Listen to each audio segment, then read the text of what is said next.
Bonjour à tous, ravi de vous retrouver pour cette nouvelle édition de Sénat 360. Voici les titres. Notre-Dame-des-Landes, un réaménagement de l'aéroport ou un réaménagement de l'aéroport Nantes-Atlantique. La question n'est toujours pas tranchée et reste un casse-tête pour le gouvernement. Le rapport des 3 experts remis aujourd'hui à l'exécutif confirme l'absence de solution parfaite. Le débat dans cette édition. Les sénateurs communistes pour le retour de la police de proximité. Objectif, assurer des relations de confiance avec les habitants. Une proposition de loi est examinée cet après-midi en séance, alors que le gouvernement veut expérimenter une police du quotidien. On en parle dans un instant. C'est une affaire qui relance la question de l'indépendance du parquet. L'ancien garde des Sceaux, Jean-Jacques Urvoas, est soupçonné d'avoir transmis à Thierry Solère des informations sur une enquête judiciaire le concernant. Vendredi, les sages ont pourtant clos ce débat. Le décryptage est à suivre. Et je vous rappelle que vous pouvez réagir à cette édition sur Twitter avec le hashtag Sénat360. Pour m'accompagner cet après-midi, Saveria Rojek et Tam Tranui en direct du Sénat. Le multiplex, c'est tout de suite.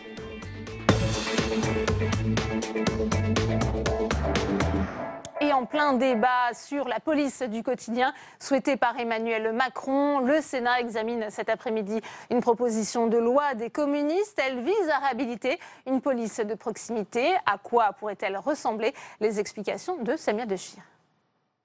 Mise en place sous Lionel Jospin, la police de proximité devait créer un lien de confiance entre les forces de l'ordre et les habitants. Elle a été supprimée en 2003 par Nicolas Sarkozy.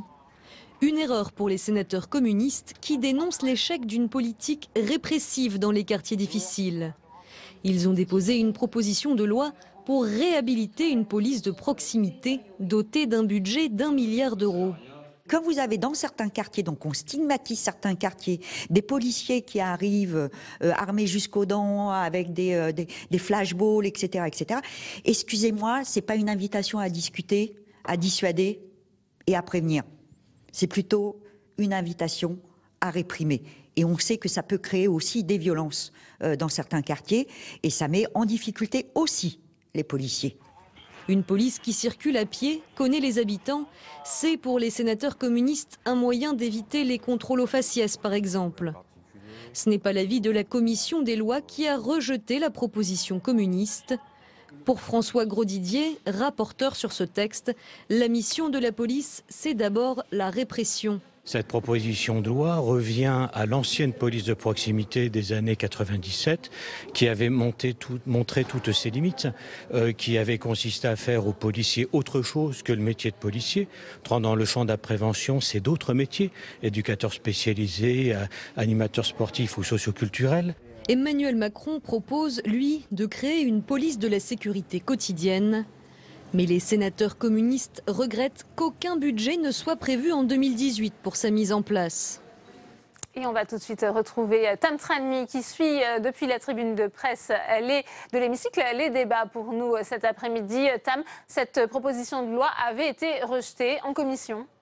Oui, et puis il n'y a pas beaucoup de suspense. Vraisemblablement, elle devrait être rejetée dans l'hémicycle dans quelques minutes.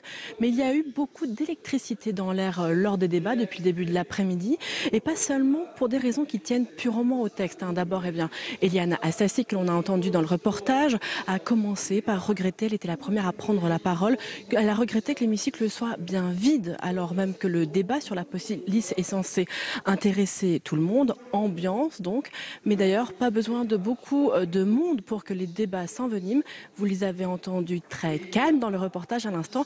Eh bien, je vous laisse écouter les débats tout à l'heure entre Éliane Assassi et le rapporteur Les Républicains François Grosdidier.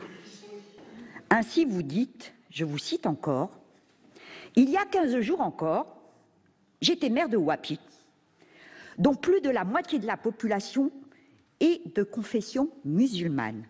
Je connais ce sujet. » Fin de citation. Monsieur Grosdidier, comment savez-vous que plus de la moitié des habitants de cette commune sont musulmans? Comprenez que ce genre d'amalgame est intolérable et que si nos quartiers les plus populaires ne sont plus réceptifs aux messages de prévention et encore moins à la répression, c'est aussi et surtout à cause de ce genre de propos. Cette proposition de loi, effectivement, n'a pas paru pertinente à la commission des lois. Le débat qu'il suscite est particulièrement opportun, mais je regrette la tournure qu'il prend, avant même d'avoir démarré, par une présentation travestie de mes propos en commission des lois, où j'ai évoqué effectivement la population de ma ville que je connais, quand nous traitions du problème spécifique de la radicalité dans des termes qui ne sont pas du tout ce que vous avez abordé. Compris, au-delà de la question de la police de proximité, Éliane Assassi tout à l'heure a attaqué François Grosdidier, dont elle a estimé qu'il assimile les questions d'insécurité et les populations de confession musulmane, ce que nie l'ex-maire de Voipy. Bon, une fois passées ces invectives, il y a également eu du fond. Alors on l'a entendu, on le sait, le groupe communiste réclame le retour de la fameuse Pol Prox de Lionel Jospin, qui est né en 1997 avec des policiers plus proches des habitants, moins dans la répression. De l'autre côté, du côté des Républicains, François Grosdidier refuse le retour de cette police de proximité qu'il a jugée contre-productive. Et d'ailleurs, s'il a été beaucoup question de cette police du passé, il a aussi été beaucoup question de l'avenir et de l'actualité. C'est d'ailleurs ce qu'a dit tout à l'heure la secrétaire d'État, Jacqueline Gourault. On l'écoute. Je reconnais volontiers que cette proposition de loi, qui, disons-le d'emblée, ne recueille pas le soutien du gouvernement, a le mérite de faire débattre votre Assemblée d'un sujet majeur et me donne l'occasion aujourd'hui d'évoquer les travaux qui sont en cours pour bâtir la future police de sécurité du quotidien. Alors la police de sécurité du quotidien a fait l'objet d'annonces l'été dernier par le ministre de l'Intérieur, Gérard Collomb. Une consultation a eu lieu tout l'automne et Jacqueline Gourault a donné rendez-vous au début de l'année prochaine pour que l'on connaisse davantage les modalités de l'expérimentation de cette future police de sécurité du quotidien. Un bémol toutefois, on l'a rappelé, lors du budget 2018, beaucoup de sénateurs se sont demandé où étaient passés les crédits qui finançaient ce projet. Merci à vous, Tam, pour toutes ces précisions. Et on continue les réactions politiques à cette proposition de loi avec vous, Saveria Rojek, à vos côtés, l'ancien ministre de la Jeunesse et des Sports, Patrick Kanner. Absolument. Bonjour Patrick Kanner. Bonjour. Merci de répondre à nos questions. Vous venez de vous exprimer à la tribune sur cette proposition de loi rétablissant la police de proximité. Quelle est la position de votre groupe sur ce texte ? Ce texte, nous avons décidé de le voter. Même si nous savons que la majorité sénatoriale va malheureusement le refuser.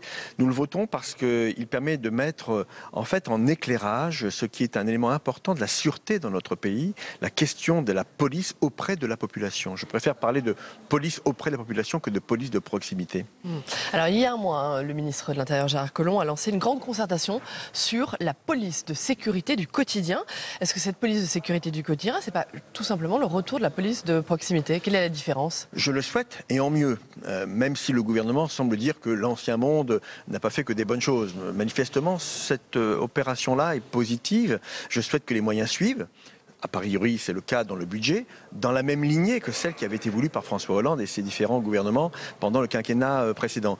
Moi, si le nouveau gouvernement se met dans les pas de ce que nous avons fait, en les améliorant, pourquoi pas ? Pour l'instant, nous n'en sommes qu'au stade de la concertation. Il faudra vérifier sur le terrain ce que ça donne. Et quelles seront les missions de cette future police du quotidien, police de sécurité du quotidien ? Je l'espère, comme pour la police de proximité d'il y a maintenant presque 20 ans, c'est un équilibre entre prévention, répression, dissuasion, un triptyque très républicain. Il ne s'agit pas de transformer les policiers en animateurs sociaux, mais bien de les mettre au contact d'une population qui a besoin finalement de leur présence pour assurer sa vie au quotidien dans les meilleures conditions. C'est là où c'est important, les rapports avec la population. Oui, et Mme Gourault, ministre qui est intervenue tout à l'heure en séance publique, a confirmé que ces rapports seraient essentiels pour la réussite du dispositif. Mais j'ai bien vu aussi que la droite sénatoriale s'opposait presque par principe à cette police, étant plutôt dans une logique de répression systématique, ce que je regrette. En tout cas, aujourd'hui, nous avons vu qu'il y avait un véritable clivage droite-gauche autour du texte présenté par le groupe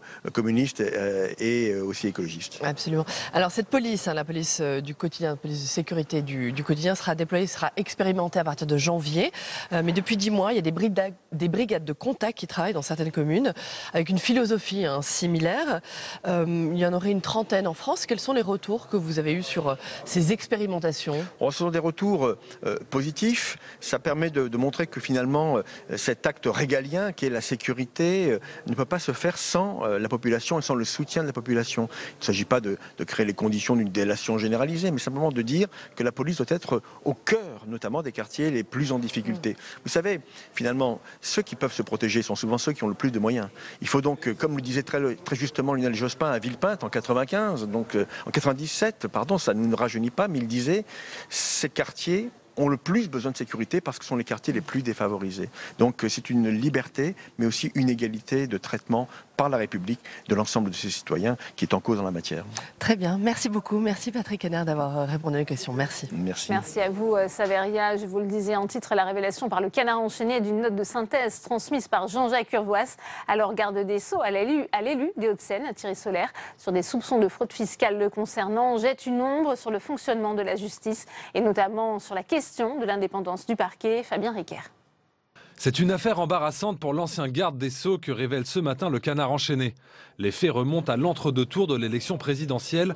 Thierry Solère, alors député LR, espère entrer au gouvernement en cas de victoire d'Emmanuel Macron. Mais l'élu des Hauts-de-Seine sait qu'il est visé par une enquête pour fraude fiscale qui pourrait compromettre ses ambitions. Il aurait demandé au ministre de la Justice, Jean-Jacques Urvoas, de se renseigner sur l'avancée de l'enquête. Ce dernier lui aurait alors transmis une note confidentielle sur les investigations en cours, au mépris du secret judiciaire.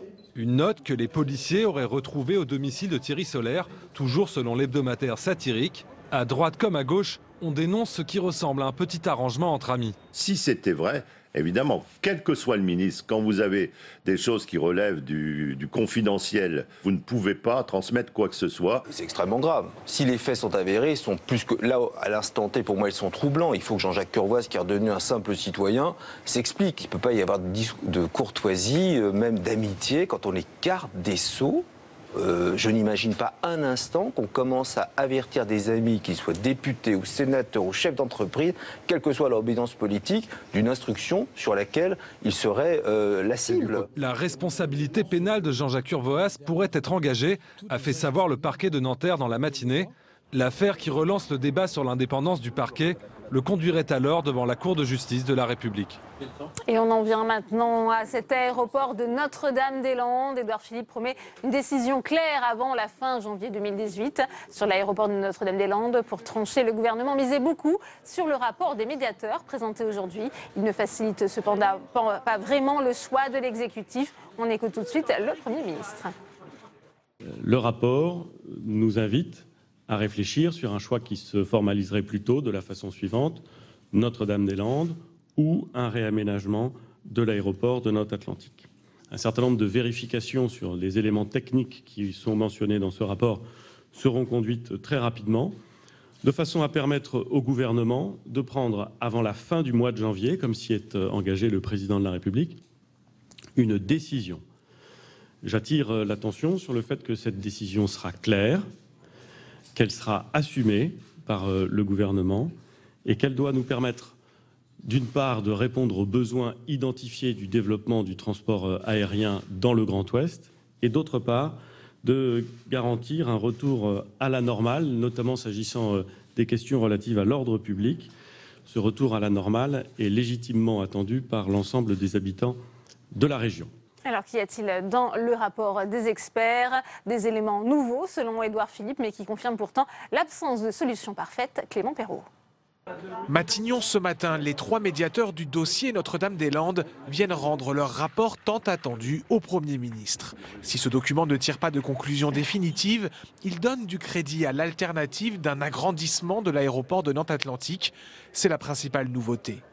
Le rapport souligne que les besoins de réfection de la piste seraient beaucoup moins importants et coûteux que ce qui était annoncé jusqu'ici.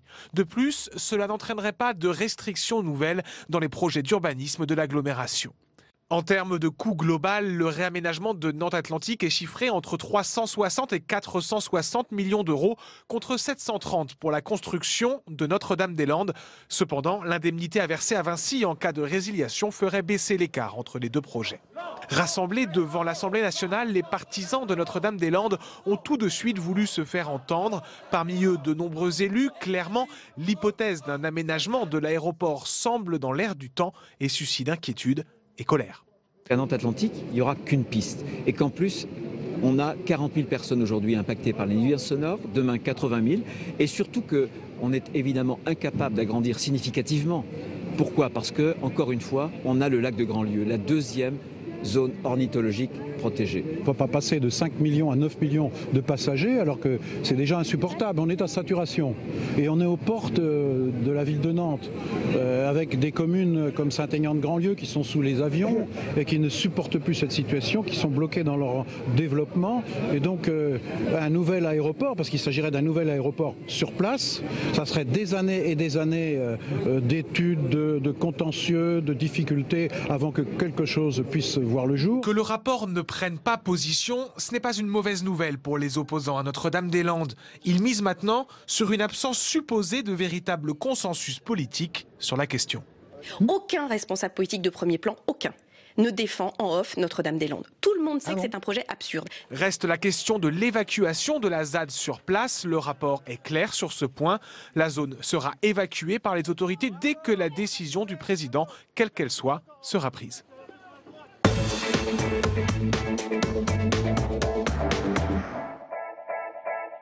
Et on ouvre le débat dans Sénat 360 avec mes invités sur ce plateau. Ronan Dantec, bonjour. Bonjour. Vous êtes sénateur RDSE de la Loire-Atlantique. Merci. Écologiste, mais rattaché depuis peu au groupe RDSE. Vous faites partie des partisans, des opposants de cet aéroport Notre-Dame-des-Landes. Merci d'être avec nous. Joël Guerriau est également sur ce plateau. Sénateur Les Indépendants, République et Territoire de la Loire-Atlantique. Vous faites partie des opposants à cet aéroport Notre-Dame-des-Landes. J'accueille également Laurent Pinatel. Bonjour, vous êtes le porte-parole national de la Confédération paysanne, et Alain Mustière, bonjour, vous êtes le président de l'association des Ailes pour l'Ouest. Première question pour vous, Joël Guerriau, on vous a vu manifester devant l'Assemblée nationale. Vous êtes inquiet après ce rapport qui semble dire qu'il n'y a pas de solution parfaite, mais peut-être avec un petit avantage pour un réaménagement de l'aéroport Nantes-Atlantique? Pourquoi vous avez déjà les conclusions? C'est un peu la lecture que certains en font aujourd'hui. J'espère pas, j'espère qu'on va rester sur ce qui a été décidé finalement par tous ceux qui se sont exprimés très largement pour que cet aéroport devienne celui de Notre-Dame-des-Landes.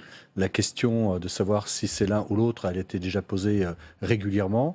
Les personnes se sont exprimées à 55% sur notre département, donc je crois que la question est déjà traitée. Ouais.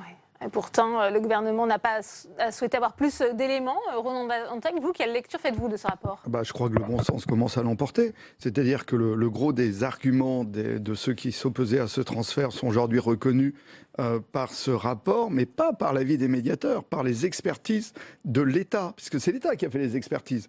C'est le CEREMA qui dit que ça coûte 2 fois moins cher de rester à Nantes-Atlantique. C'est le ministère du Logement qui dit « Attention ».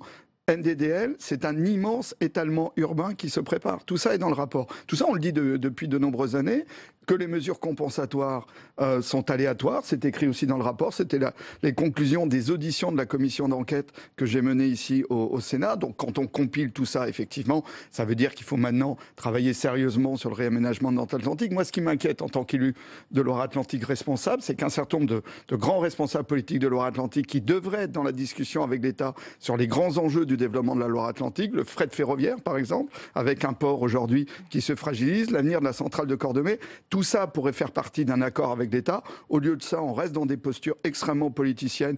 Aujourd'hui, on sait très bien que la consultation est nulle et non avenue, puisque les éléments qui étaient sur la table pour le choix des électeurs de Loire-Atlantique étaient faux. C'est dit noir sur blanc dans le rapport, y compris par les expertises de l'État. Il serait temps un peu de sortir des postures, qu'on discute sur l'avenir de la Loire-Atlantique. L'avenir de la Loire-Atlantique, elle passe plus par l'aéroport Notre-Dame-des-Landes. Il est temps qu'on atterrisse. Alain Mustière, quelle analyse faites-vous de ce rapport? Les analyses inverses de ce qui vient d'être exprimé. Non, mais ça, c'est ce qu'il y a dans le rapport. Hein. Allez-y, Alain Mustière. Ah non, mais si je ne peux pas m'exprimer, tu me coupes à chaque coup. Je t'ai laissé parler. Et pour donner le cadre, et maintenant tu t'exprimes. Allez-y. Oui, donc je pense exactement l'inverse. Quand Je reviendrai tout simplement et assez facilement sur la consultation qui a lieu le 26 juin 2016. On l'a eu sur un document qui a été préparé par la commission du débat public et sur lequel il y avait 6 arguments pour voter pour et 6 arguments pour voter contre, dont celui du transfert de Nantes Atlantique, dont le développement de Nantes Atlantique sur place, et un certain nombre de considérations évoquant des questions d'environnement. Donc les habitants de Loire-Atlantique ont voté en toute connaissance de cause du dossier, y compris les contradictions qu'il peut y avoir. Ça a été clair pour eux. Ce qu'ils veulent, c'est un nouvel équipement qui n'amène pas de contraintes du survol de la ville, qui permette du développement du transport aérien. Et pour ça, il n'y a que le site de Notre-Dame-des-Landes qui est adapté à ça. On a 40 000 de personnes qui sont survolées. On a en bout de piste, à 90 mètres de hauteur, des avions qui passent au-dessus de Saint-Aignan-de-Grandlieu et de Bouguenais. Il y a donc des habitants qui subissent directement les contraintes. Est-ce que cela, on doit les protéger ou pas ? Laurent Pinatel, est-ce que c'est une bonne nouvelle, le contenu de ce rapport, selon vous ? La première nouvelle, c'est que pour la première fois, l'État a dans les mains quelque chose qui étudie la faisabilité d'améliorer le trafic aérien autour de Nantes Atlantique. C'est la première fois qu'on a ces éléments. Ces éléments n'étaient pas là le jour où les habitants de Loire-Atlantique ont été consultés. Donc c'est quelque chose d'important. Pour la première fois, il y a des données chiffrées, précises, qui n'ont rien à voir avec les données qui circulaient avant, pendant la consultation notamment. Et c'est quelque chose d'important de ne pas nier le besoin de développement économique de ce territoire. C'est une évidence. Vu la population qui augmente, vu l'activité économique qu'il y a, il faut effectivement que ce territoire puisse se doter d'outils qui accompagnent ce développement. Bon, aujourd'hui, de toute évidence, il faut quand même rappeler que, on parle d'un aéroport où on devait faire poser le Concorde, quoi. Donc, évidemment, il y a des choses qui ont évolué depuis. Évidemment que la prise en compte de la consommation de l'espace agricole, de tout un tas de considérations qui n'étaient pas à l'époque sur la table dans les années 60, moi je n'étais pas né, mais il faut les prendre en compte. Donc pour la première fois, très satisfaisant d'avoir enfin dans les mains quelque chose qui étudie la possibilité de rénover cet aéroport notamment. Vous n'êtes pas d'accord ? Il n'y a pas d'éléments nouveaux, Joël Guerrieux, dans ce rapport, notamment sur le coût ? On ne peut pas entendre ce genre de choses. Il n'y a pas des nouveaux chiffres par rapport à la consultation de juin 2016 ? On voudrait faire croire qu'une décision d'implantation sur ce site en 1967 n'a jamais fait depuis 1967 la moindre discussion sur l'aménagement du site actuel. Enfin, il ne faut quand même pas prendre les gens pour des imbéciles. Vous comprenez bien que depuis 1967, la question s'est toujours posée. Elle s'est d'ailleurs posée ici même dans cet endroit, parce que j'ai eu des débats avec Ronan Dantec à plusieurs reprises, et à chaque fois, les débats qui nous opposaient, c'était sur la question de Ronan qui était de dire on doit rester sur ce site et voilà les possibilités d'aménagement, et la position qui était de dire non, la meilleure solution est Notre-Dame-des-Landes. Donc ce rapport n'a servi à rien. Donc cette question s'est toujours posée. Il n'y a rien de nouveau, absolument rien de nouveau. Et pour le reste, maintenant quand on parle donc le gouvernement a quoi cherché à gagner du temps avec ce rapport? Quand on parle, mais bien sûr, et on est toujours dans la reculade permanente. Quand on parle d'appréciation de différence de coûts, qu'est-ce qu'on compare? Imaginez que demain vous avez une Clio, vous voulez remettre en état votre Clio, vous dites ma Clio je vais la faire en état neuf, et vous la comparez à l'achat d'une voiture qui serait un espace. Et vous dites, vous voyez, ma Clio remise à neuve, elle coûtera moins cher. Mais évidemment, vous ne parlez pas de la même chose entre Notre-Dame-des-Landes avec 2 pistes dans un cadre qui correspond en haute qualité environnementale à un projet qui permettrait d'avoir véritablement quelque chose qui corresponde aux besoins. Vous le comparez à un autre aéroport qu'on réaménage avec une seule piste qui n'est pas suffisamment longue et qui de toute façon demanderait davantage pour arriver à 9 millions de passagers. Donc de toute façon, cette question de recomparaison des coûts voudrait dire qu'on compare réellement ce qui est comparable. Ce qui n'est pas le cas aujourd'hui. Donc il faut arrêter de chercher... Il y a la question du coût, mais il y a aussi la question de l'empreinte carbone, Ronan Dantec, qui a été abordée dans ce rapport. On nous a vendu un aéroport HQE, ce qui était un peu n'importe quoi, puisque je rappelle, et ça c'est la commission d'enquête sénatoriale avec des auditions sous serment, qu'il a dit que le point environnemental est arrivé en 7e point dans le projet d'aéroport. C'est-à-dire que ce projet d'aéroport, ce transfert, c'est fait dans l'idée que l'environnement, ça ne comptait pas à Notre-Dame-des-Landes, et c'est aussi pour ça. Beaucoup d'adaptations qui ont été faites. Mais aujourd'hui, l'expertise dit le transfert à Notre-Dame-des-Landes, rien que sur le projet lui-même, je ne parle pas des avions, c'est plus de CO2, 200 000 tonnes de plus de CO2, ça c'est dans le rapport. Donc on ne peut pas dire que c'est un bon projet environnemental. Le rapport dit les mesures compensatoires Rien ne dit qu'elle marche. C'est redit dans le rapport. C'était déjà dit dans les auditions de la commission. Président de la commission scientifique, audition sous serment. Je ne valide pas les mesures compensatoires. Président d'une commission scientifique mise en place par l'État. Donc, moi, j'ai l'impression que les pro-aéroports ne changent pas d'avis, et notamment... la consultation, effectivement, est nulle et non avenue. Si on avait fait voter l'ensemble des habitants en disant ça coûte 2 fois plus cher d'aller à Notre-Dame-des-Landes, le lac de Grandlieu n'est pas menacé en rien, c'est écrit par le rapport. C'était déjà dans un rapport de l'Adréal enterré par Manuel Valls. Et les habitants, on va finir par les habitants. Le chiffre de 40 000 ne correspond plus aujourd'hui à rien, puisque dans les éléments importants de ce rapport, il y a, et c'est la DGAC elle-même qui a enfin refait le plan d'exposition au bruit, dans aucun cas de figure, et c'est dans le rapport. Non, mais c'est dans le rapport. C'est dans le rapport. Il n'y aura pas d'impact sur l'île de Nantes. Je voudrais donner raison à Roland Dantec. Il a raison, le chiffre de 40 000 ne correspond à rien. Bien. Parce que dans le rapport, il est marqué, et on parle de 70 000 personnes qui seront gênées par le bruit lié à l'arrivée, à la montée en charge du nombre de passagers jusqu'à 9 millions. Donc c'est ça la réalité du rapport. Donc il faut arrêter de regarder le rapport que d'un côté, il faut regarder des deux côtés. Il n'y a plus d'impact urbanistique sur l'île de Nantes. C'est pas vrai, c'est faux. Le rapport va dans le sens de la difficulté à adapter Nantes Atlantique dans sa situation par rapport à l'environnement, et en particulier au nombre de personnes et de riverains qui vont être gênés par l'accumulation. Alain Muster, pardon, peut-être votre réaction. Mais... On est quand même au lendemain d'un sommet climat qui s'est tenu à Paris. Aujourd'hui, on a un rapport qui parle justement de cette empreinte carbone qui serait plus élevée si on était amené à construire cet aéroport Notre-Dame-des-Landes. Est-ce que ça ne doit pas inspirer un peu de prudence, justement ? Non, il y a 10% de différence entre Notre-Dame-des-Landes et Nantes Atlantique. 10%. Sans tenir compte d'un certain nombre d'aménagements qui doivent être faits. On a besoin de revoir, on est à parler là, on a besoin de revoir, mais on n'est pas d'accord avec ce rapport. D'autant plus que... Voilà, au moins ça c'est clair. Vous n'êtes pas d'accord avec ce rapport ? D'autant plus qu'il a été choisi pour faire ce rapport une société qui est au conseil d'administration de la Fondation Nicolas Hulot. Quelle est l'objectivité ? Donc c'est pas crédible. Si on avait voulu être crédible, on aurait choisi autre chose. On l'a dit au médiateur. Vous êtes déjà contesté par les personnalités. Ce rapport se voulait pourtant impartial et neutre. Mais non, mais attendez, il y a leur histoire. C'est comme moi, moi j'accepte de ne pas être objectif par rapport à Nantes Atlantique, de même que Joël ne l'est pas, que Roland ne l'est pas, ne l'est pas non plus. Donc il faut arrêter de dire ça. Et donc on avait une commission qui a loupé son travail d'impartialité. La préfète me paraissait très impartiale. Les autres, il n'y avait que du parti pris. Et on a été d'un mouvement à l'autre. Par exemple, on dit sur les coûts, mais on n'intègre pas les... Si on reste à Nantes Atlantique, il faudra casser la concession actuelle. Il faudra verser une indemnité à Vinci. Justement, elle est chiffrée combien ? Parce que là, pour l'instant, c'est pas... Ouais. Deuxièmement, on dit qu'il faut garder... à 200 millions d'euros pour les opposants. Bon, si vous voulez... le bénéfice sur 15 ans sur Nantes Atlantique, ça fera plus beaucoup de millions. Et on dit aussi, il faut garder la réserve foncière. Mais elle a un coût, la réserve foncière. On l'intègre où ? Elle est comme ça, prise en charge dans le ciel. Il faudra bien que quelqu'un la prenne en charge. Laurent Pinel-Tel, pardon, pour que tout le monde... Ouais, non, moi, on parle chiffres, on réduit l'environnement aux nuisances sonores chez les voisins. J'ai un peu du mal là, avec ce débat tout de suite. Moi, il me semble qu'il faut prendre de la hauteur par rapport à tout ça. Il faut prendre de la hauteur par rapport, vous l'avez dit tout à l'heure, il y a eu hier une grande réunion sur le climat. Il y a des alertes très fortes sur le climat. Il y a une urgence climatique absolue. Il y a une urgence agricole absolue.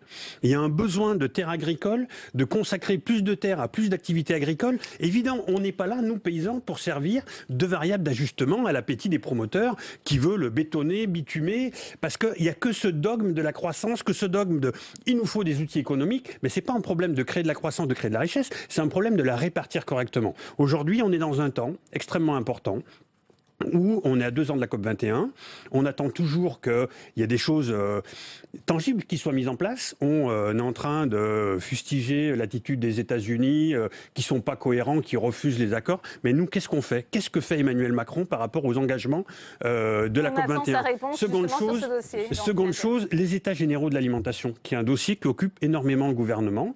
Le deuxième chantier où on nous dit qu'on ne peut pas dissocier, encore heureux, l'agriculture de l'alimentation. Pour avoir une alimentation alimentation de qualité, il faut des paysans nombreux. Pour avoir des paysans nombreux, il faut des terres agricoles nombreuses. Les terres de Notre-Dame-des-Landes, elles doivent être consacrées à l'agriculture et à la vie des paysans qui sont sur place, pas au bétonnage et au bitumage. Joël Guerriau, un des volets le plus sensible concerne également, on va avancer dans ce débat, l'évacuation de la fameuse ZAD, la zone à défendre. Là, dans le rapport, eh bien, quelle que soit la décision, il est stipulé que cette zone sera évacuée. Là, vous êtes d'accord? C'est un bon point? Écoutez, je pense qu'on a tort de mélanger les deux.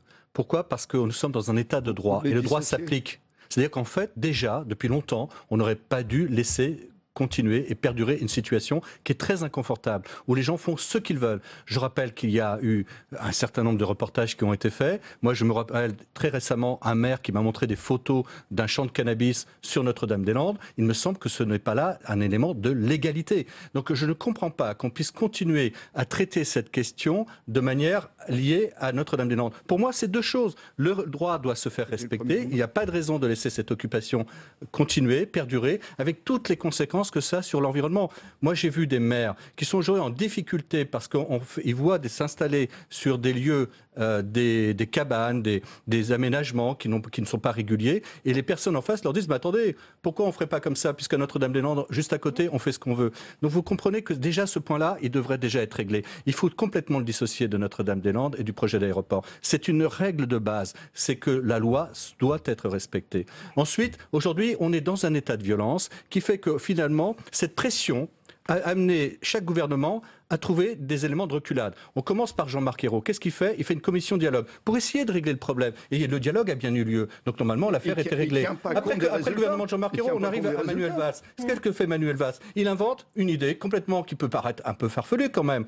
Un référendum qui n'en est pas, mais une consultation. Mais alors que c'est pas du tout dans les procédures. Maintenant, on est dans une troisième démarche. On est avec un nouveau gouvernement. Et ce gouvernement, qu'est-ce qu'il invente à son tour? Eh bien, il se dit, bah tiens, on va faire une médiation. Et on désigne des gens qui sont, comme par hasard, un petit peu quand même assez collés dans une sphère que l'on connaît bien. Moi, je connais un certain nombre d'entre eux, notamment des médiateurs. Je vais pas parler individuellement des personnes, mais je sais quels sont leurs liens avec M. Hulot. Donc, on se dit, mais qu'est-ce que c'est que ça, quoi? À quel moment va-t-on respecter une procédure qui a été lancée de manière tout à fait régulière, qui a duré près de 50 années, pour revenir sur un débat d'experts? Moi, je suis pas là pour faire un débat d'experts. On va pas reprendre encore tous les débats et toutes les discussions qu'on a eues depuis des années. J'ai passé à beaucoup de réunions, mais qu'on respecte la démocratie telle qu'elle doit se faire.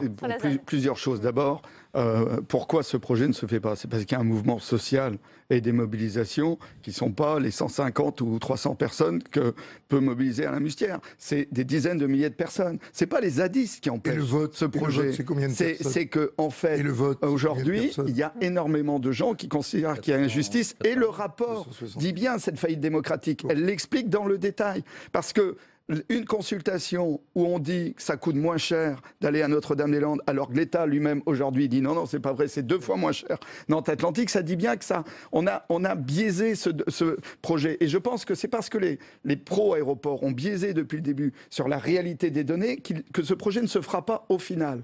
Mais aujourd'hui, l'enjeu n'est plus là. L'enjeu, il est effectivement de revenir dans le droit. Et moi, j'ai toujours été pour revenir dans le droit sur Notre-Dame-des-Landes.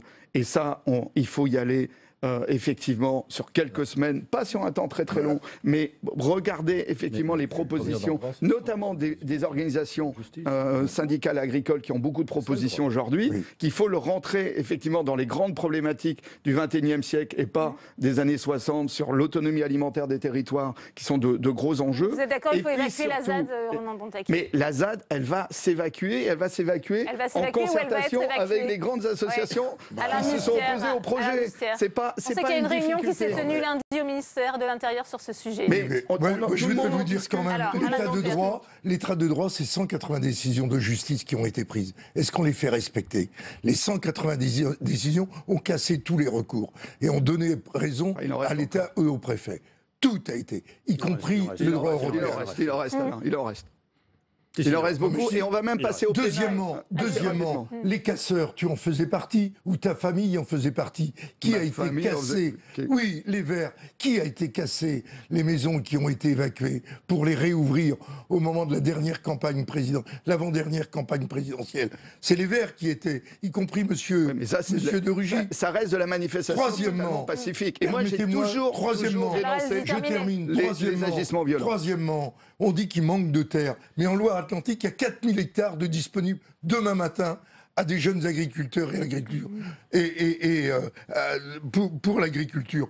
Donc on n'est pas à bouffer des terres pour rien. Les terres, vous le savez très bien, les terres de Notre-Dame-des-Landes, c'est les plus mauvaises terres de Loire-Atlantique. C'est des terres d'élevage. Et l'élevage est même condamné aujourd'hui par les agriculteurs. Il n'y a que 2 agriculteurs qui restent. Les autres sont tous partis et ont tous été relogés à moins de 5 km. Alors, Laurent Pinatel, ces terres de Notre-Dame-des-Landes, ce sont les plus mauvaises de Loire-Atlantique.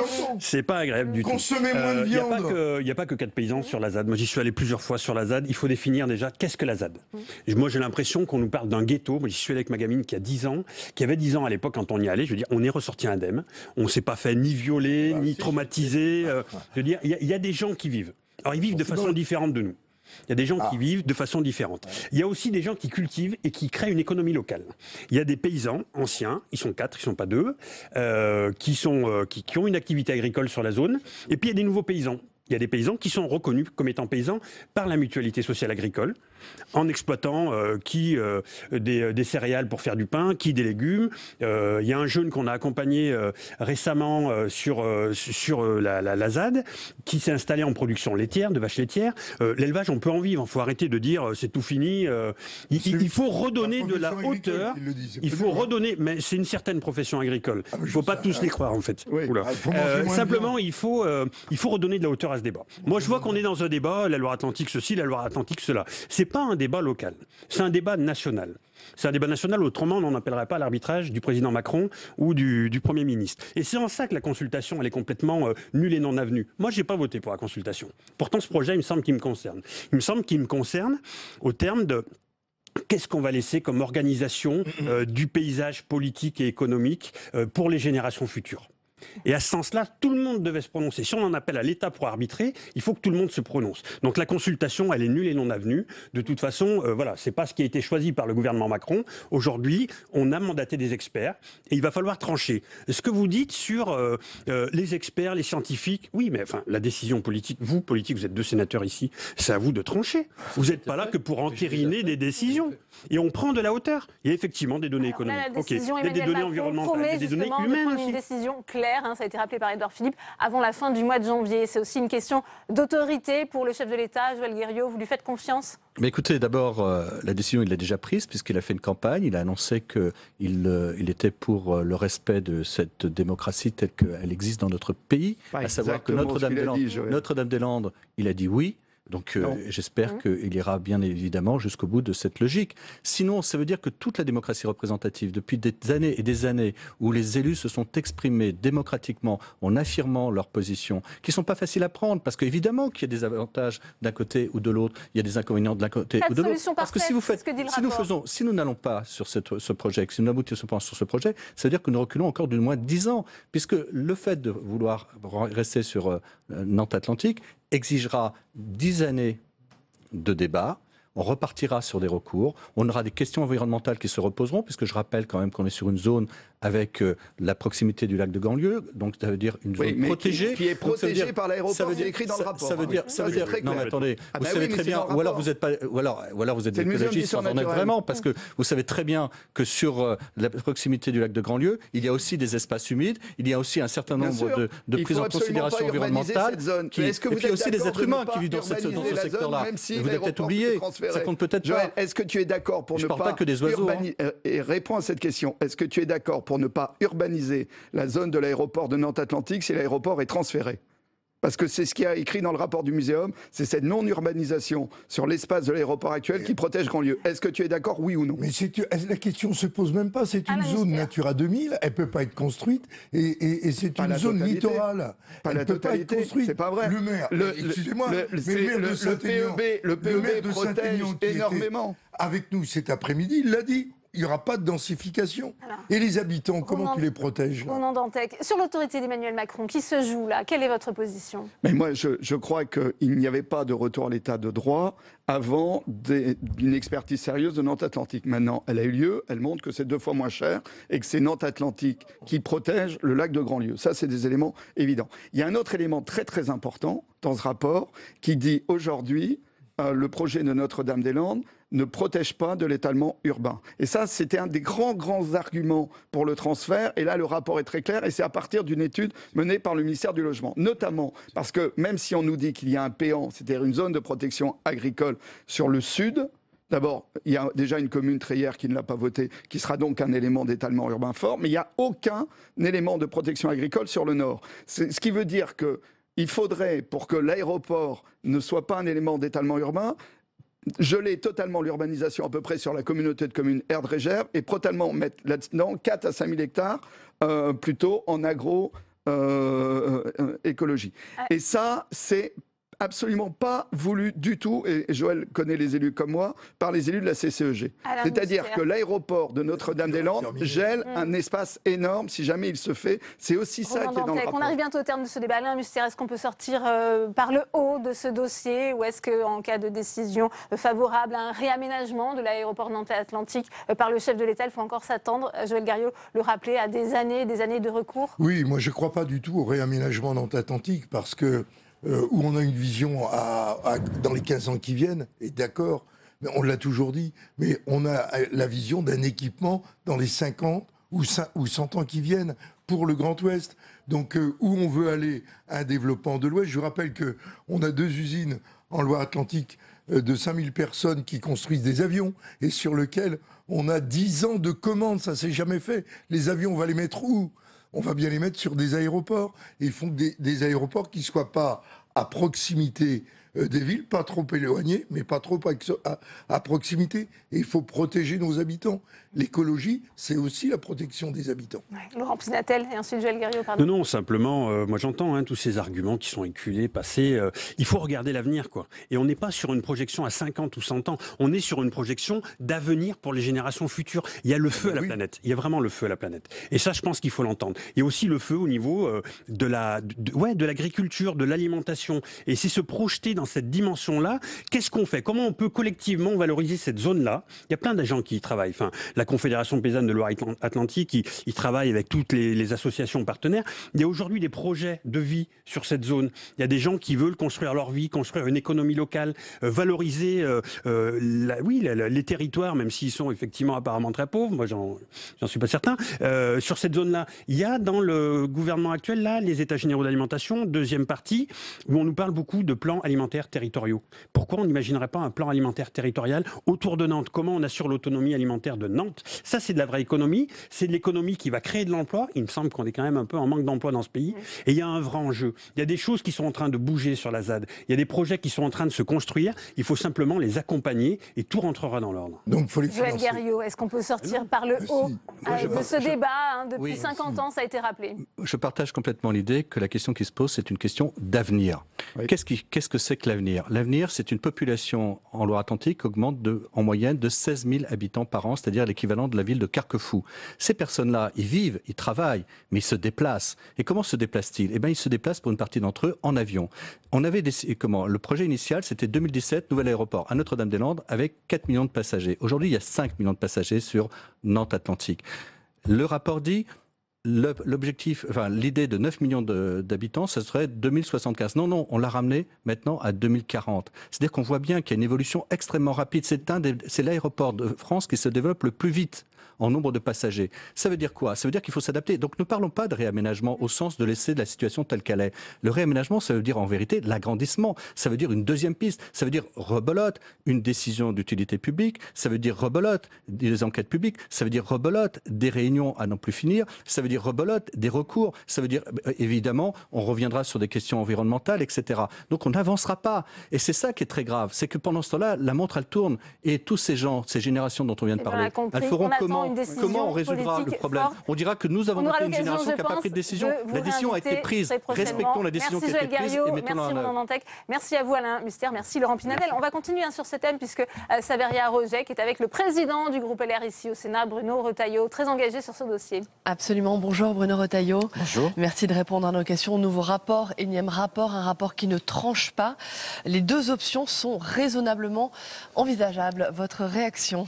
Tout ça pour ça, c'est extraordinaire. extraordinaire, un rapport qui nous dit enfin qu'on a deux solutions, faire ou ne pas faire, Notre-Dame-des-Landes ou Nantes-Atlantique. Bon, de toute façon, cette médiation était mortenée à partir du moment où le choix des médiateurs a été partiel.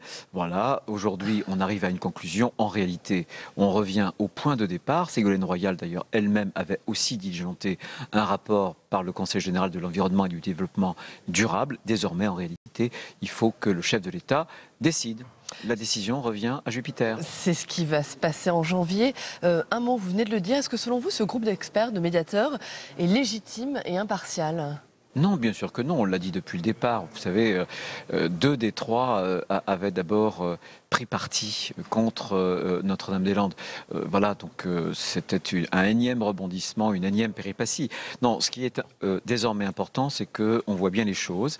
Il y a 178 décisions de justice, donc ça c'est un point qui est extrêmement fort. Il y a l'état de droit, il y a la démocratie, il y a une consultation publique. Il y a eu aussi un engagement du chef de l'État, puisque dans la fameuse émission, j'étais opposé à lui d'ailleurs le 6 avril dernier, il avait indiqué qu'un vote avait eu lieu et qu'il entendait respecter le choix de ses habitants et qu'il le ferait respecter aussi éventuellement en faisant évacuer la ZAD.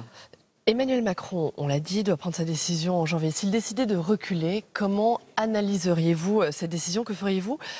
Vous avez parlé de faute contre la démocratie. Oui, d'abord je pense qu'il n'aime pas reculer. Je pense que tout dans sa psychologie, dans sa ligne politique, il construit en réalité sa trajectoire en faisant en sorte qu'il ne puisse pas être désavoué ou qu'il ne puisse pas lui-même, par sa propre décision, reculer. Donc ça serait déjà la première reculade. Mais surtout, ce serait une faute, bien sûr. Une faute contre la démocratie. On demande à consulter des centaines de milliers de personnes pour finalement ignorer leur vote. Ensuite, il y a l'état de droit. L'état de droit, c'est les 178 décisions de justice. L'état de droit, c'est en même temps un lieu, les zadistes, en réalité, qui ne respectent pas la loi de la République. Et donc, Emmanuel Macron doit répondre à cette question. En France, est-ce que le chantage à la violence paye ou non? Est-ce qu'il donnera le dernier mot aux ultra-violents ou est-ce qu'il donnera le dernier mot aux décisions de justice et aux citoyens honnêtes? Très rapidement, dans ce rapport, les médiateurs préconisent justement l'évacuation de la ZAD dès la décision gouvernementale. C'est possible? C'est une bonne chose. Mais vous imaginez une évacuation de la ZAD pour rien, sans que rien ne se passe après? Très bien, merci beaucoup. Merci Bruno Retailleau d'avoir réagi en direct. Merci. Merci Saveria pour cette réaction. Dans le reste de l'actualité au Sénat, à la suite des travaux de la mission d'information sur Alstom. Cet après-midi, c'est au tour des organisations syndicales d'être entendues, car à l'approche de la fusion avec Siemens, qui pourrait déboucher sur des suppressions de postes, l'inquiétude reste vive. Héloïse Grégoire.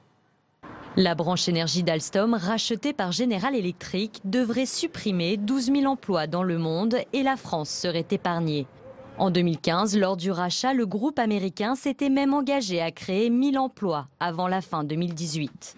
Seulement, General Electric aurait déjà prévu la suppression de 345 postes sur le site hydraulique à Grenoble. Les syndicats sont également inquiets de la fusion d'Alstom avec le groupe allemand Siemens qui pourrait déboucher sur des suppressions de postes.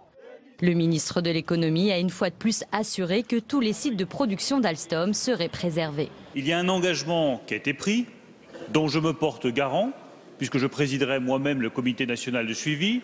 Aucun site industriel d'Alstom ne fermera après la fusion avec Siemens. Mais pour cette sénatrice, il faut rester vigilant. Nous écouterons les syndicats qui m'ont déjà indiqué qu'ils étaient inquiets en fait de ne pas savoir. La question, c'est le maintien des sites, le maintien de l'emploi et le maintien des savoir-faire qui sont si précieux.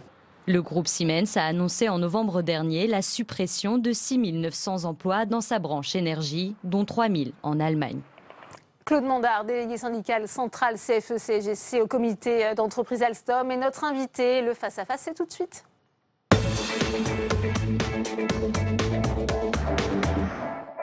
Bonjour Claude Mandard. Bonjour. On vient d'entendre Bruno Le Maire, ministre de l'économie, encore interpellé cet après-midi à l'Assemblée nationale. Il a répété, aucun site ne fermera. Vous lui faites confiance ?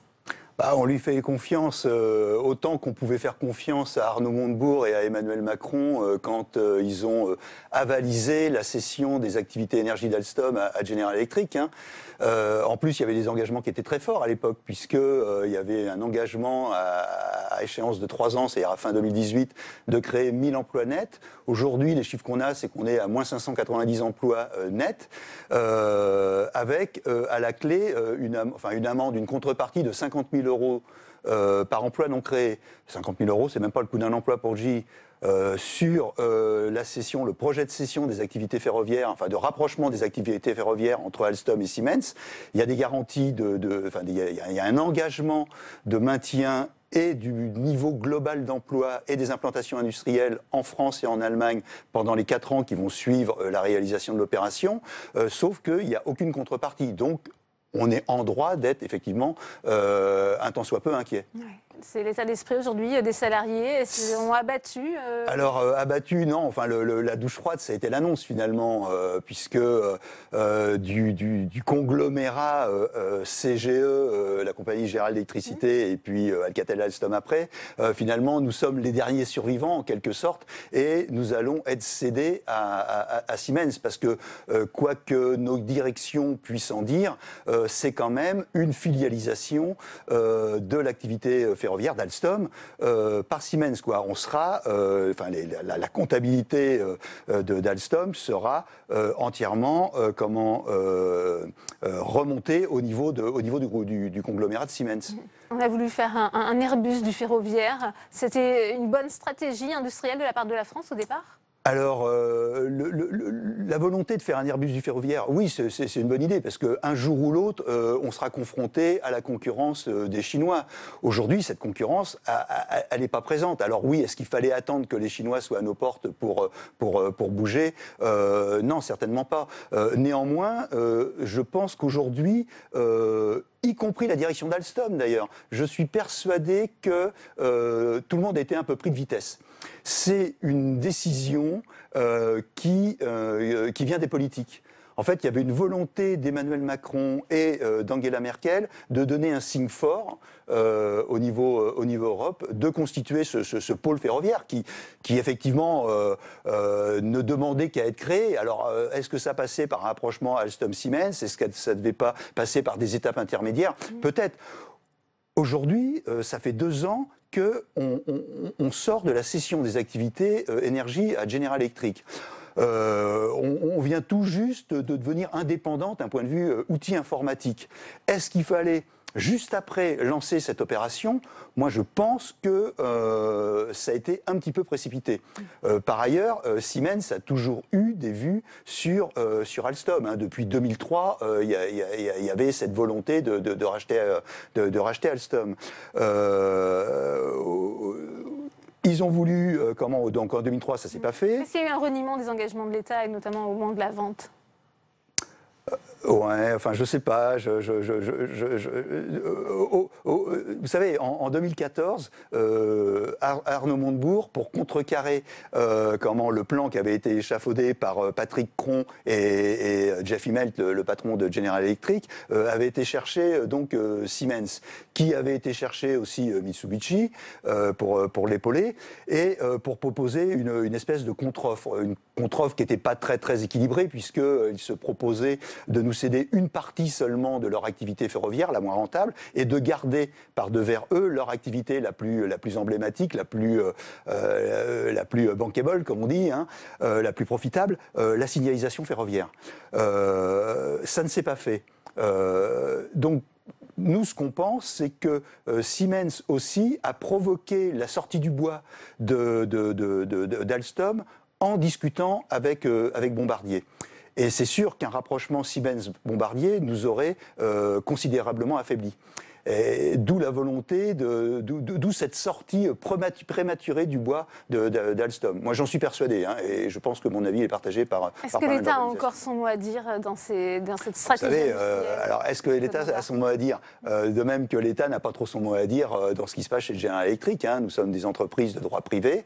Alors, j'entendais Bruno Le Maire qui parlait d'un comité de suivi qui serait, un comité de suivi pour compter les morts. C'est pas très très intéressant, quoi.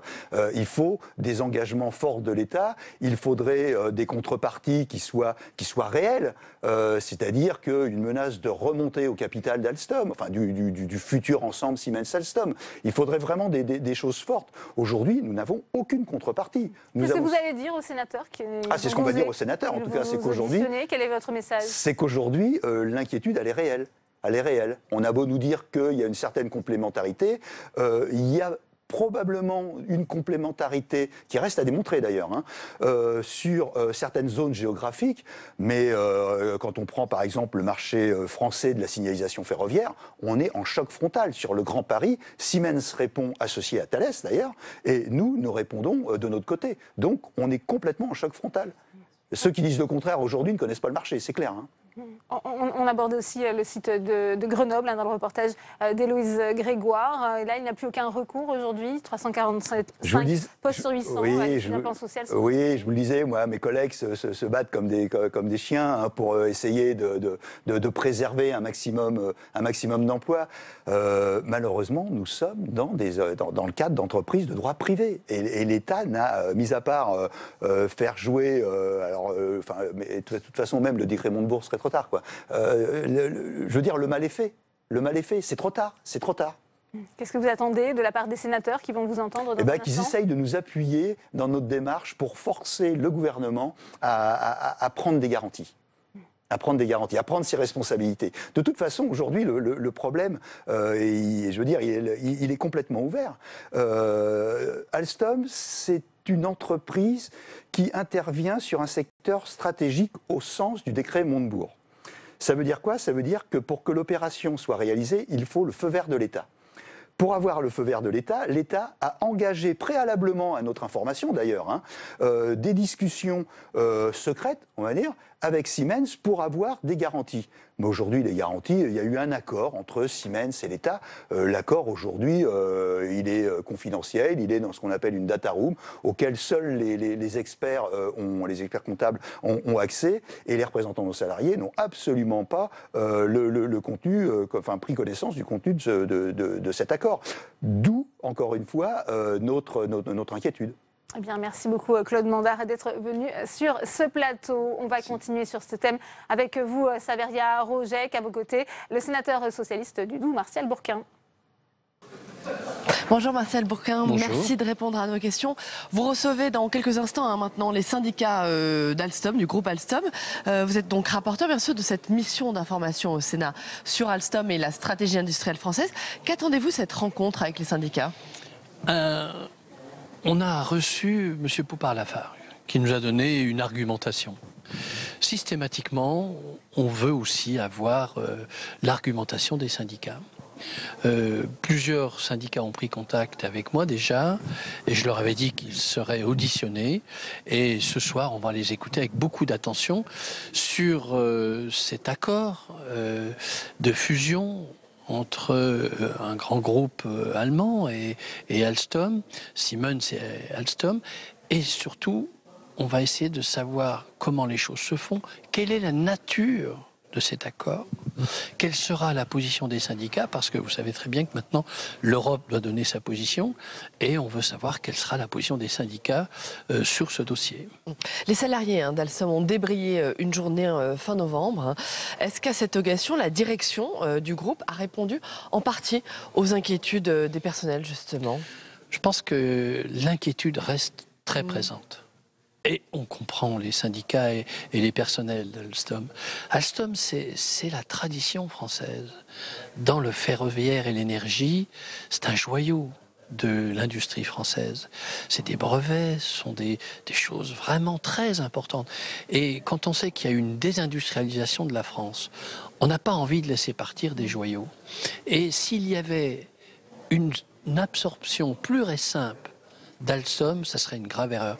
Nous sommes pour un EADS du ferroviaire, mais de même nature que ce qui s'est fait dans l'aérospatial, c'est-à-dire faire en sorte qu'à égalité, l'Allemagne et la France, les États, les entreprises, Siemens et Alstom, arrivent à se mettre d'accord sur un grand projet européen.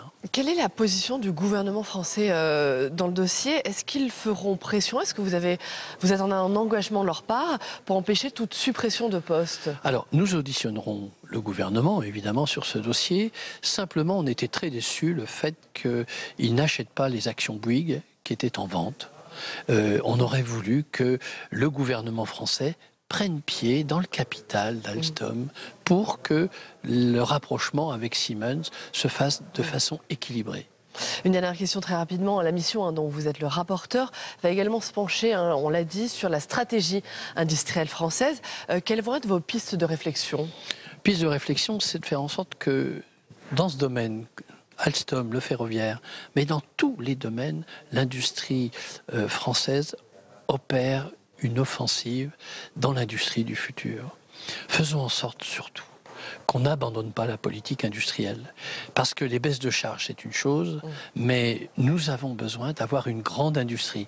Les États qui compteront, les nations qui compteront, ces États seront celles et ces nations qui auront une grande politique industrielle. Et aujourd'hui, nous sommes en attente. On n'a pas beaucoup de signaux sur ces questions et le signal Alstom n'est pas un signal très encourageant. Très bien, merci beaucoup Martial Bourquin, merci d'avoir répondu à nos questions. Merci à vous, Saveria. Et on retourne dans l'hémicycle. Nous attend Tam Tranui. Tam, on en parlait au début de cette édition et la proposition de loi communiste vient d'être rejetée. Oui, effectivement. Cette proposition de loi communiste cherchant à réhabiliter la police de proximité a donc été rejetée il y a maintenant un petit peu moins d'une heure. Ce n'est pas une surprise, ça avait déjà été le cas en commission. Et puis le groupe communiste ici est bien minoritaire au Sénat. C'est très rare que ces initiatives soient adoptées. Néanmoins, il y a eu tout à l'heure un débat dans l'hémicycle avec un certain nombre d'enseignements. D'abord qu'il y a bien des sujets où il reste un véritable clivage droite-gauche au sein de cet hémicycle. C'est de plus en plus rare depuis le début du quinquennat d'Emmanuel Macron, mais la sécurité, la question de la police de proximité voit des clivages très clairs avec d'un côté assez classiquement la gauche avec une approche plus préventive et de l'autre la droite avec une approche plus répressive. D'un côté la gauche qui veut donc le retour de la police de proximité des années Jospin pour renouer un véritable lien de confiance entre les forces de l'ordre et les habitants des quartiers difficiles avant tout, et de l'autre la droite qui estime que justement cet emblème des années Jospin a été très contre-productif. Ce qui est intéressant dans tout cela, c'est comment se situe l'exécutif, comment se situe la République en marche par rapport à ce sujet. D'abord, ce qui est clair, c'est que le gouvernement partage une partie du diagnostic de la gauche, le manque d'une police suffisamment ancrée dans les territoires et suffisamment proche de ses habitants. Elle partage le problème, celui d'un sentiment d'insécurité renforcé par les incivilités en tout genre, les délits. Le problème, c'est que la solution, la police de sécurité du quotidien qui a été annoncée il y a déjà plusieurs mois, reste extrêmement floue. Ce qu'on sait, c'est que la consultation est encore en cours, qu'il va falloir attendre le mois de janvier pour en savoir un petit peu plus dans ce grand flou. Mais il y a un certain nombre d'élus dans l'hémicycle qui pointent déjà des problèmes. Le financement. Le budget 2018, on n'a pas vu où était le financement de cette police de proximité. Deuxièmement, certains élus l'ont dit tout à l'heure, il y a des mairies qui se sont portées candidates pour expérimenter cette future police de sécurité du quotidien. Elles se sont vues opposer une fin de non-recevoir. Merci à vous, Tam. Je vous le disais en titre, la révélation par le Canard enchaîné d'une note de synthèse transmise par Jean-Jacques Urvoas, alors garde des Sceaux à l'élu des Hauts-de-Seine Thierry Solère, sur des soupçons de fraude fiscale le concernant. Jette une ombre sur le fonctionnement de la justice et notamment la question de l'indépendance du parquet. Fabien Riquer. C'est une affaire embarrassante pour l'ancien garde des Sceaux que révèle ce matin le Canard enchaîné. Les faits remontent à l'entre-deux-tours de l'élection présidentielle. Thierry Solère, alors député LR, espère entrer au gouvernement en cas de victoire d'Emmanuel Macron. Mais l'élu des Hauts-de-Seine sait qu'il est visé par une enquête pour fraude fiscale qui pourrait compromettre ses ambitions. Il aurait demandé au ministre de la Justice, Jean-Jacques Urvoas, de se renseigner sur l'avancée de l'enquête. Ce dernier lui aurait alors transmis une note confidentielle sur les investigations en cours, au mépris du secret judiciaire. Une note que les policiers auraient retrouvée au domicile de Thierry Solère, toujours selon l'hebdomadaire satirique. À droite comme à gauche, on dénonce ce qui ressemble à un petit arrangement entre amis. Si c'était vrai, Évidemment, quel que soit le ministre, quand vous avez des choses qui relèvent du confidentiel, vous ne pouvez pas transmettre quoi que ce soit. C'est extrêmement grave. Si les faits sont avérés, ils sont plus que... Là, à l'instant T, pour moi, ils sont troublants. Il faut que Jean-Jacques Curvoise, qui est redevenu un simple citoyen, s'explique. Il ne peut pas y avoir de courtoisie, même d'amitié, quand on est garde des Sceaux. Je n'imagine pas un instant qu'on commence à avertir des amis, qu'ils soient députés ou sénateurs ou chefs d'entreprise, quelle que soit leur obédience politique, d'une instruction sur laquelle ils seraient la cible. La responsabilité pénale de Jean-Jacques Curvoaz pourrait être engagée, a fait savoir le parquet de Nanterre dans la matinée. L'affaire qui relance le débat sur l'indépendance du parquet le conduirait alors devant la Cour de justice de la République.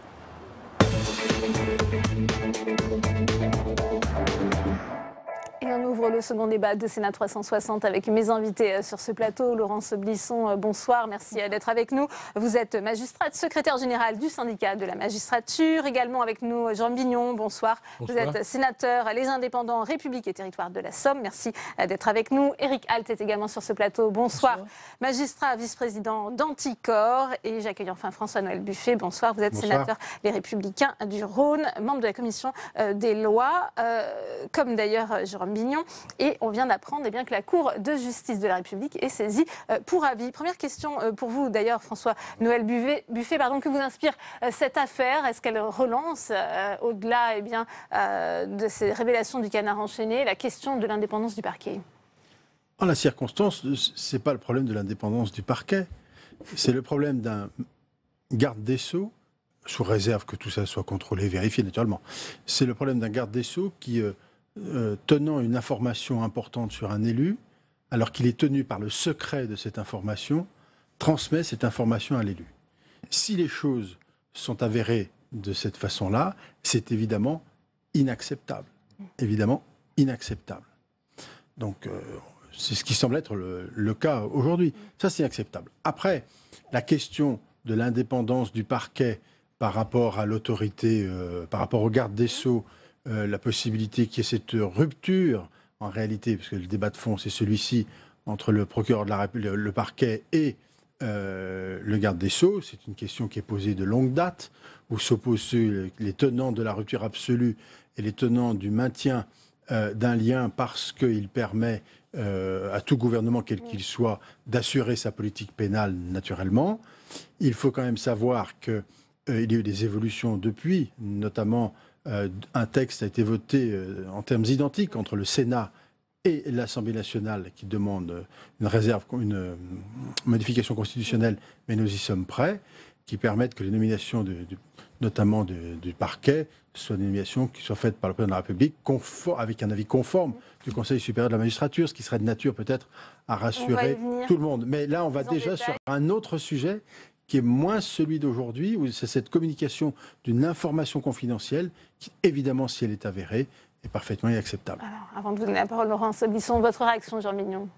Je partage le point de vue de mon collègue. Il y a quand même un tout petit point que je voudrais préciser, c'est que si j'ai bien compris, mais toujours sous réserve de ce que dit le journal, et c'est là où peut-être le problème du parquet rentre en jeu, c'est que l'information, le garde des Sceaux ne l'avait pas.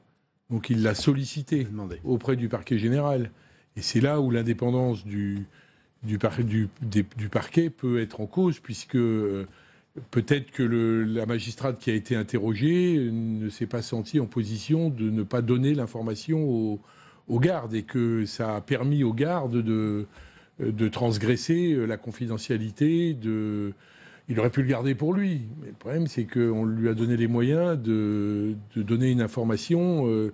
Alors, dans quelle mesure le magistrat pouvait ou ne pouvait pas donner l'information, c'est peut-être là que nos amis magistrats qui sont avec nous à l'instant vont nous dire que... Voilà. Laurence Blisson. Alors, je vous confirme que lorsque le garde des Sceaux fait une demande de remontée d'informations, cette demande, elle s'impose.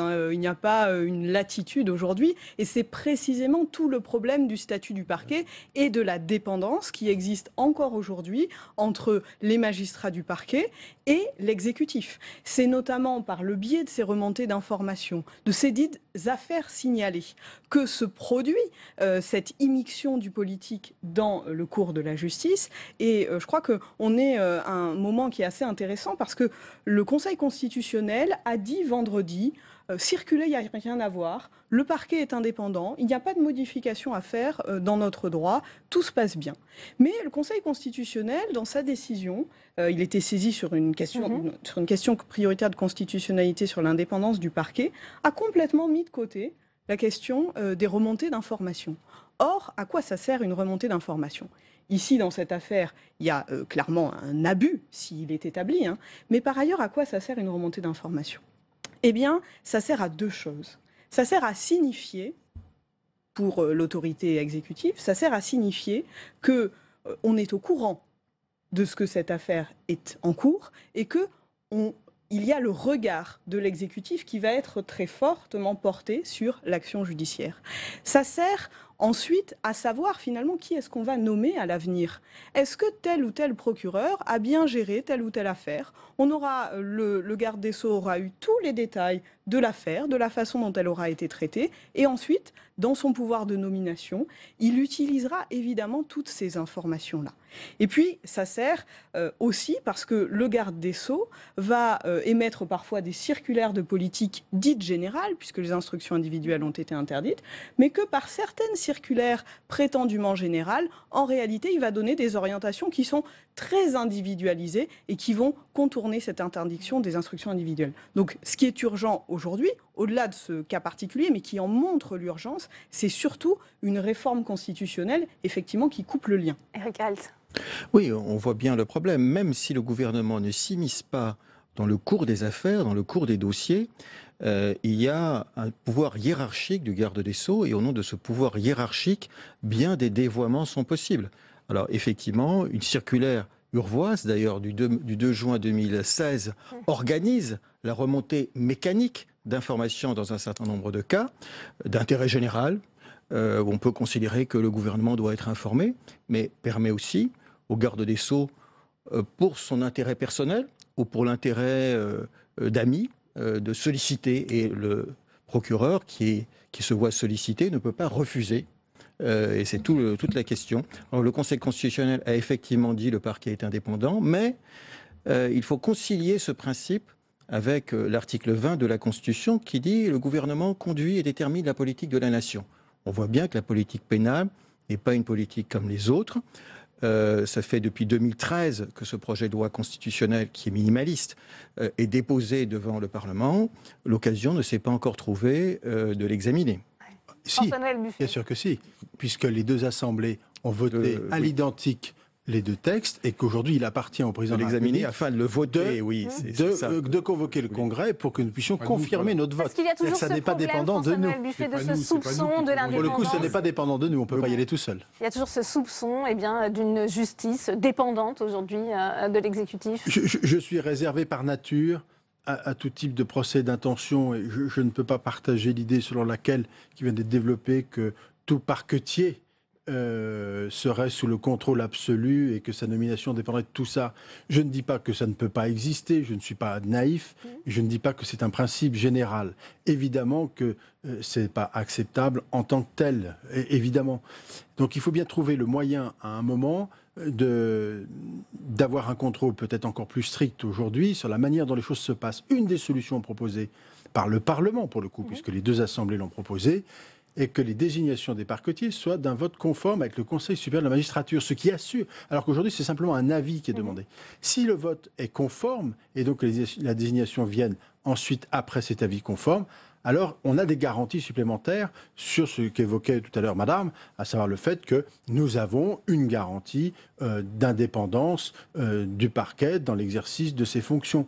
Après, quel que soit, j'allais presque dire, le poste occupé, la fonction occupée, tout abus et tout détournement des pouvoirs qui vous sont donnés par la fonction que vous occupez doit impérativement être sanctionné. Il n'y a aucun doute là-dessus et c'est parfaitement normal. Enfin, vous savez bien que si le Congrès n'a pas été convoqué par le gouvernement, c'est parce que le gouvernement en 2013 anticipait un vote négatif du Congrès. C'est-à-dire qu'à cette époque au moins, il n'y avait pas une majorité possible pour adopter même ce projet minimaliste.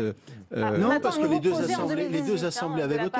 L'Assemblée nationale avec sa majorité avait voté et le Sénat avec sa majorité avait voté. Le Congrès, c'est une majorité différente et le gouvernement anticipait un rejet de... Mais il n'y a pas de difficulté à ce jour pour qu'il soit convoqué. Et je rappelle que la majorité du Sénat a voté ce texte, et depuis 2013 donc, et que nous sommes disponibles pour nous rendre à Versailles et voter le texte. Ouais. Jean Bignon, est-ce qu'on peut lever aujourd'hui ce doute d'une justice instrumentalisée par le politique ? Je crois que c'est cher de dire que elle est instrumentalisée par le politique. L'essentiel des décisions se passe dans des conditions... malheureusement, la plus belle loi du monde ne peut pas empêcher, j'ai dit ça un jour à un secrétaire d'État au budget qui m'accusait de proposer une loi permettant de frauder le fisc. Je lui ai dit, une loi ne peut jamais empêcher quelqu'un de frauder le fisc, même si elle est très intelligente. Ça se saurait si les lois empêchaient les gens de commettre des infractions. Ce qui est ennuyeux dans cette affaire, il y a un point avec lequel je suis pas du tout d'accord avec vous sur le fait que l'article 20 ne limite pas, ou alors il faudrait le modifier faudrait le modifier aussi, parce que la politique du gouvernement, elle comporte la politique pénale. Bien sûr. Et donc, dire que le gouvernement n'a plus de politique pénale, ça voudrait dire que ce sont les magistrats qui écrivent la politique pénale. Le législateur. Ouais, si je puis me permettre. Ouais. Il y a aussi, la Cour européenne aussi des droits de l'homme qui reproche au parquet français sa dépendance. Bien sûr. Oui.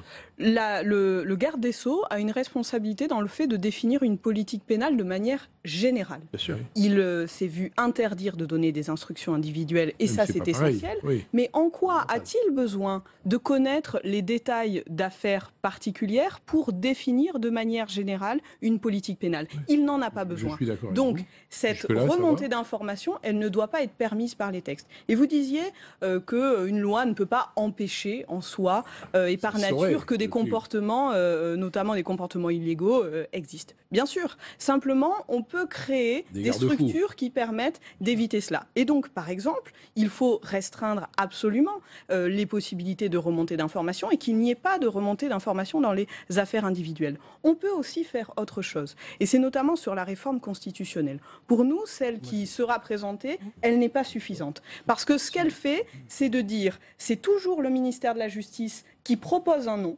pour les postes de procureur, mais c'est le Conseil supérieur de la magistrature qui va dire oui ou non, et le ministère de la Justice sera lié par ça.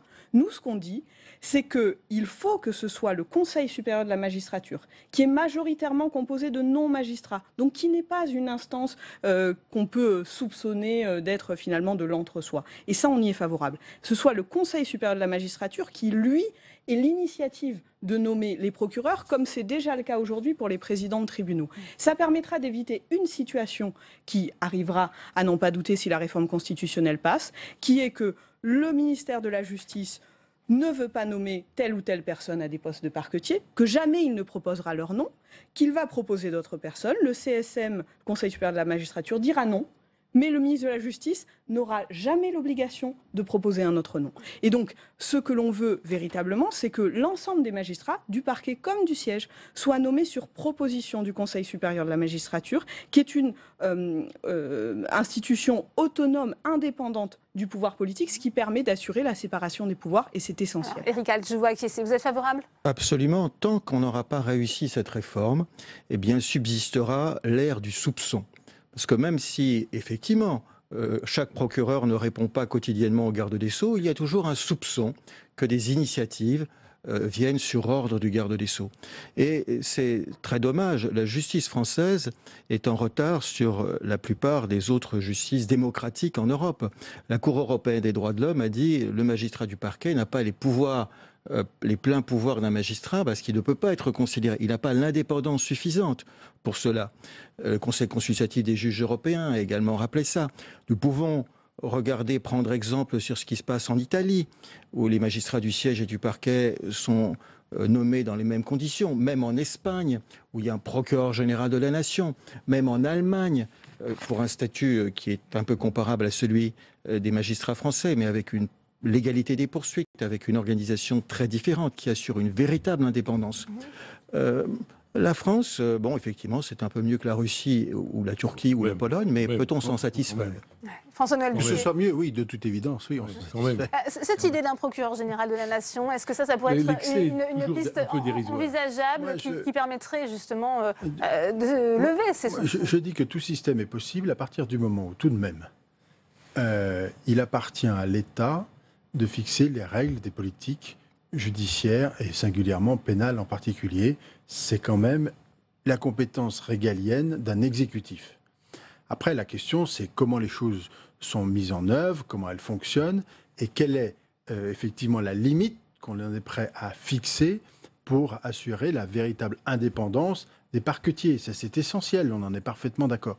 J'ai une toute petite réserve, mais elle est de discussion, elle est ouverte.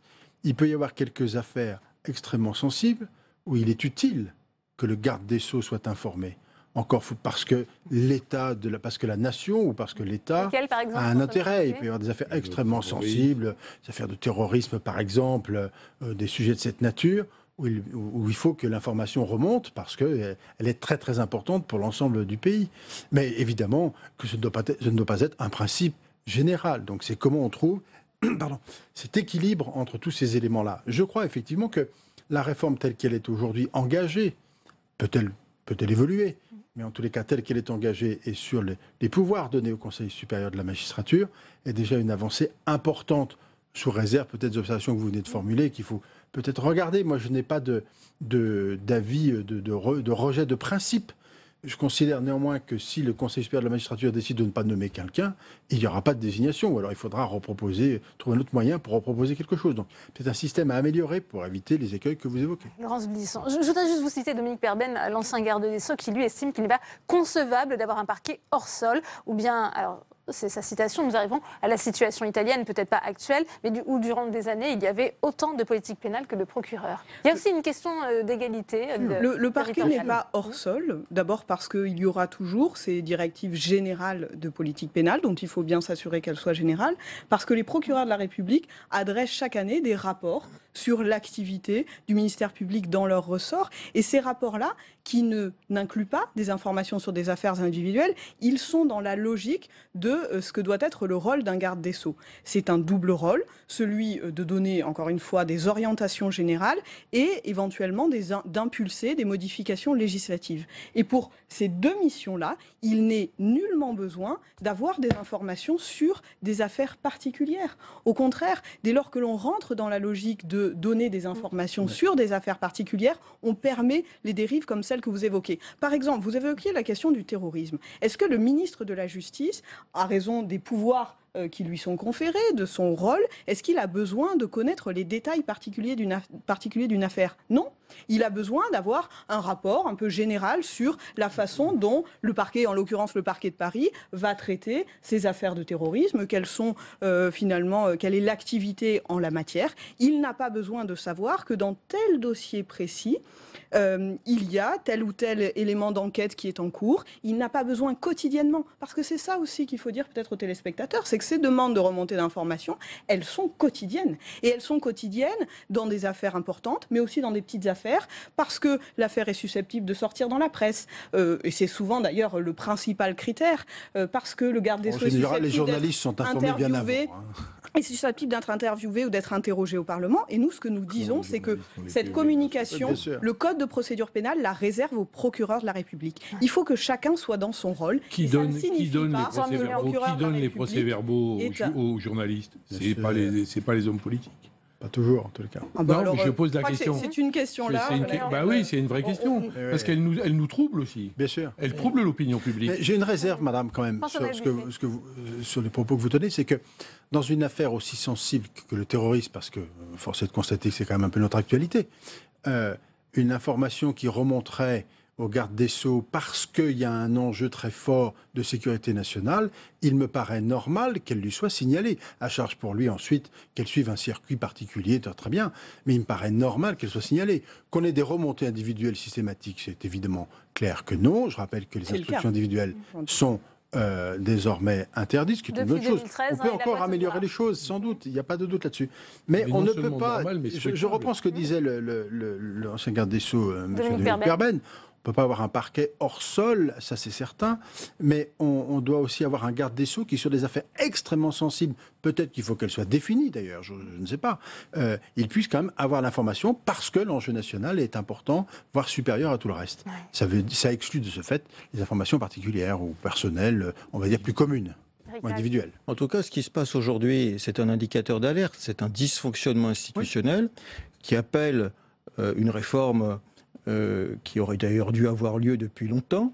Alors maintenant, M. Orvois en répondra devant la Cour de justice de la République.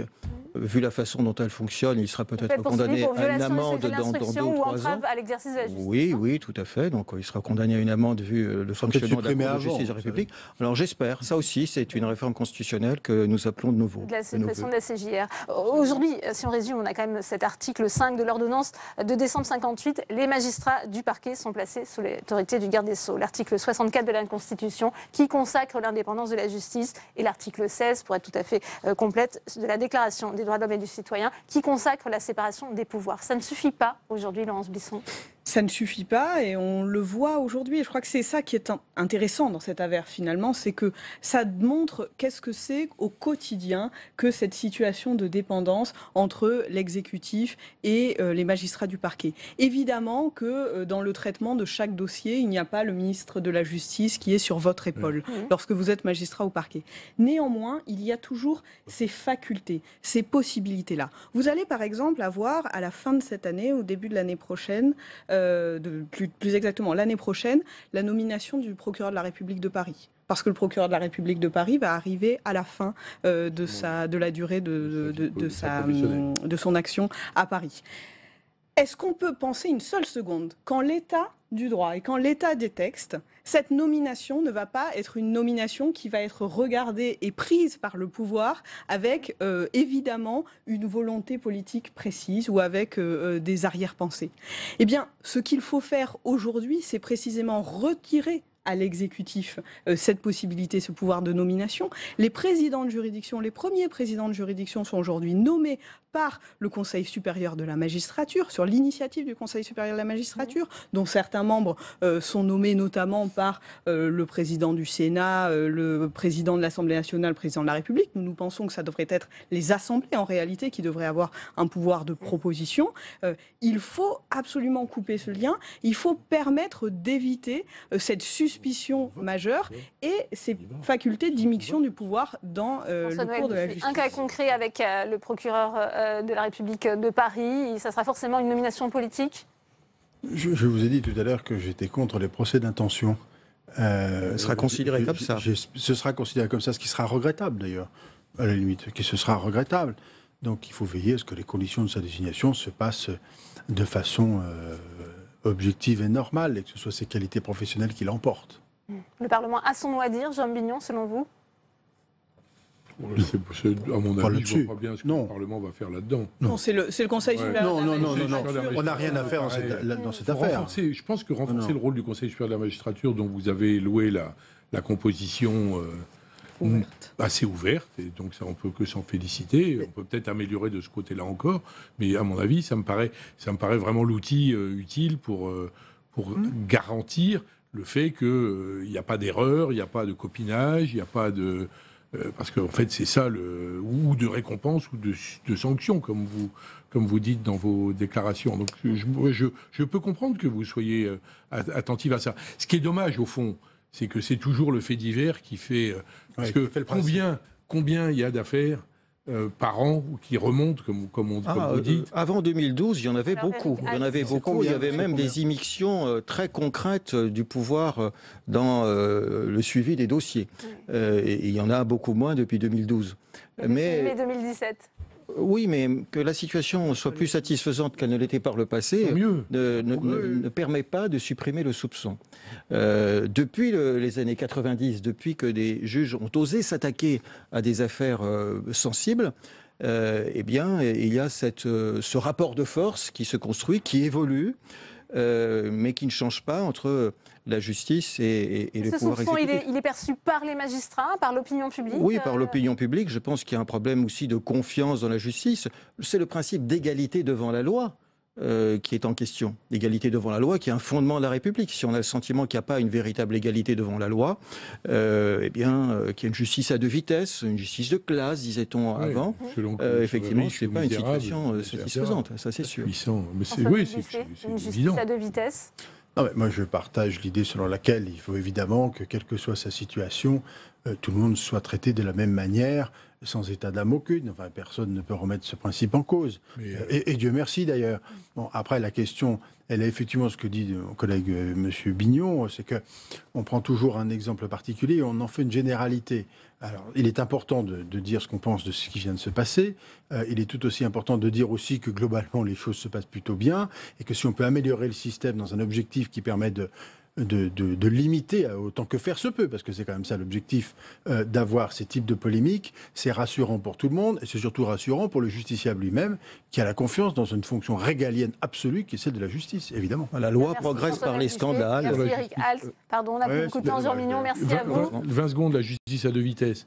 Très rapide. C'est pas ça la justice à deux vitesses. La justice à deux vitesses, c'est les gens qui sont obligés de faire 90 km pour aller à une audience, c'est les gens qui ne peuvent pas avoir d'avocat, c'est les gens qui sont entassés dans les prisons et qui hurlent parce qu'ils sont psychotiques, merci etc. François-Noël Buffet. Merci Eric Alt d'être venu sur ce plateau. C'est la fin de cette édition. Merci à vous de l'avoir suivi. À 18h30, on va plus loin avec Rebecca Fitoussi. Quant à moi, je vous retrouve demain à partir de 14h45 pour une édition spéciale consacrée à la conférence des territoires à Cahors. Bonne soirée à tous et à demain.